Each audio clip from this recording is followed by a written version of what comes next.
So Kaiju Monsterverse fans, we've got even more information to go over, and this is pretty cool because the latest information we've got for Godzilla vs. Kong 2020 is it's definitely coming out this year at the moment. But not only that, we've got 2 new plot synopsis, which implies the first trailer must be coming, and the fact that globally 90% of the cinemas are going to be reopening in July tells us this movie is not going to get delayed yet again. So what is good, guys? Warstu here. If you're new to it, make sure to subscribe to never miss any of the Marvel, DC, pop culture based stuff, Monsterverse stuff, video game stuff. We cover a lot of stuff in there, so make sure to subscribe if you're into pop culture based stuff. So at the 100,000 subscriber mark, I will be giving away something pretty darn cool.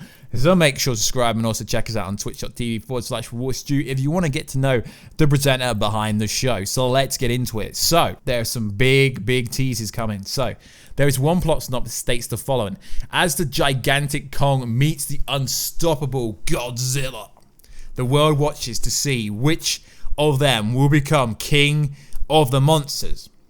Because as we know, Godzilla currently is the king of the monsters, but Kong was not involved. Yes, we had King Ghidorah. We had Ghidorah in there. We had a lot of other titans in the last movie, but Kong was not in there. Kong didn't get to punch Godzilla in the face, did he? No. But this isn't the information we're on about. And also, the fact that it's PG-13, we shouldn't have much to worry about because of information we'll go over later in this video. So the second synopsis, which looks more realistic, I don't know why there was 2 synopses, is a bit weird, but this one gives us some plot details.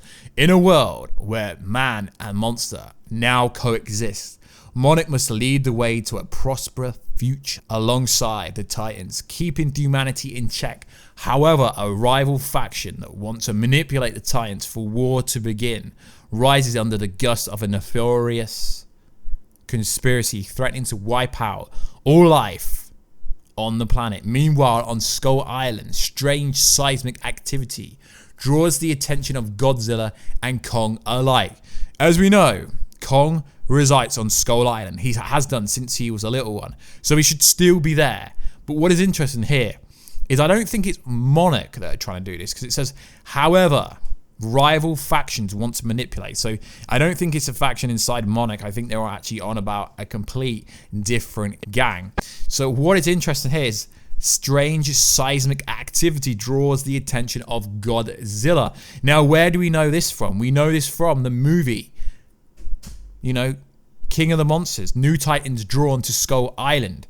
Many of us are shocked at Godzilla, once believed to be a menace to society, chosen to fight against monsters terrorizing humans, which is interesting because that is going to play straight into this synopsis.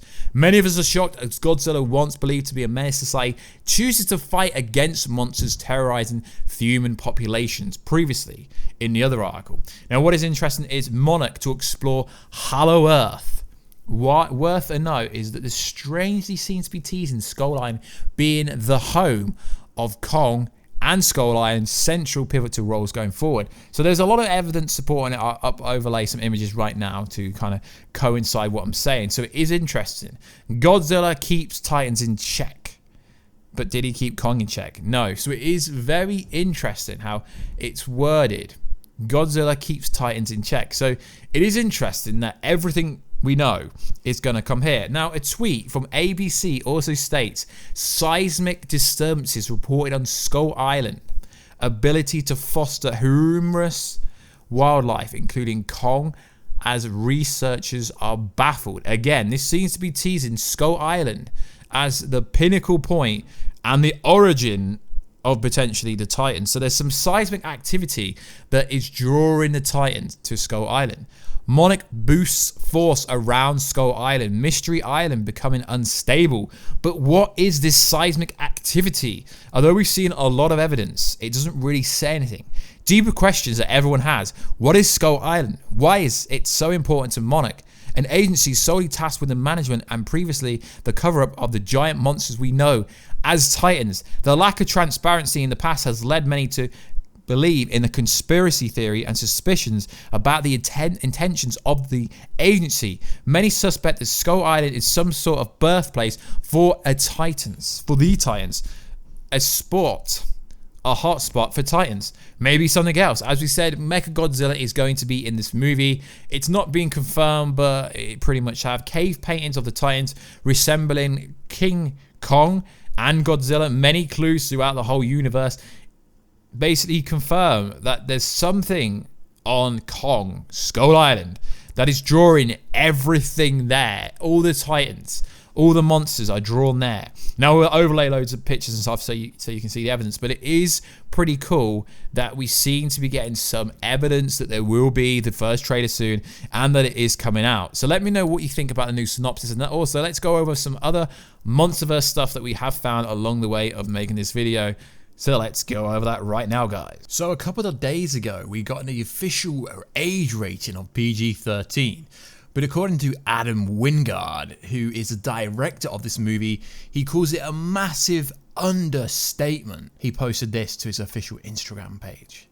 Godzilla vs. Kong is rated PG-13 for intense sequences of creature violence, destruction, and brief language. He called it a massive understatement. As we know, PG-13, you can get away with a lot of things, but I'm not expecting it to be so gruesome. But to say it's a massive understatement does give us MonsterVerse fans something to look hopeful for, because most of the other kaiju movies tend to be PG-13, because the problem is when you make something 15, you take away a big proportion of a potential audience. So if you're trying to make maximum profit, it makes sense to make it PG-13.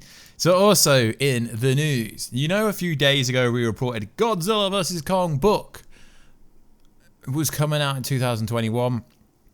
Well, now according to Amazon, it's reverted back to its original release date, which means the movie isn't going to be delayed. A lot of people would jump into the conclusion that it was delayed because the book essentially is going to explain what happens in the movie, and obviously they wouldn't want one to get out before the other. So according to that logic, it means the Godzilla vs. Kong movie at the moment isn't delayed, and it's looking like Tenet, or Tenant as people should call it, is going to be delayed, even though cinemas are reopening in July.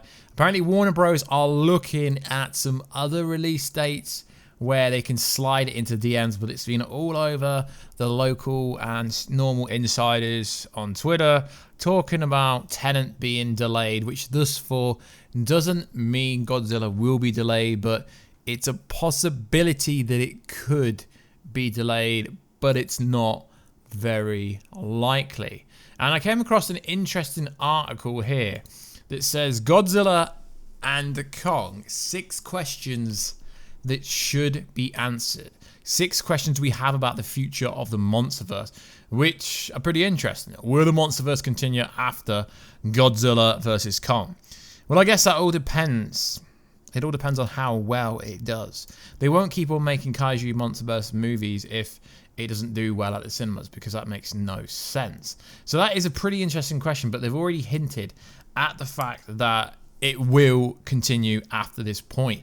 Another one is, will other monsters get solo movies? I would love to see Kong get his own solo movie. Who will win Godzilla vs. Kong, and what might that mean for the future of the franchise? Spoiler warning, in my opinion, Godzilla's going to win, and Mechagodzilla is going to get involved. Will we actually see Mechagodzilla? Spoiler warning, yes you will, for sure. Is a Pacific Rim crossover still possible, possibly in the cards? Now, okay, careful with massive spoilers, I might ruin your life. But from what I've been told from someone that's kind of watched it already, there is a lot of kind of ideas, inspiration taken from Pacific Rim. And another question it says, pretty interesting. Will the next Godzilla movie consider the American Godzilla movie as canon? Which, yeah, that's pretty interesting. So that is what this website is saying. The 6 dying questions for the Kaiju MonsterVerse are, which is pretty interesting. It would be interesting to see if anyone else got their own solo movie. I don't really think they will do, because realistically, these movies are made for general audiences. Outside of Kong and Godzilla, no one really knows who they are, so to speak. So like always, guys, please like, subscribe, and comment and all that good stuff. It will really help the channel. And I will catch you in another video very soon. Catch ya later.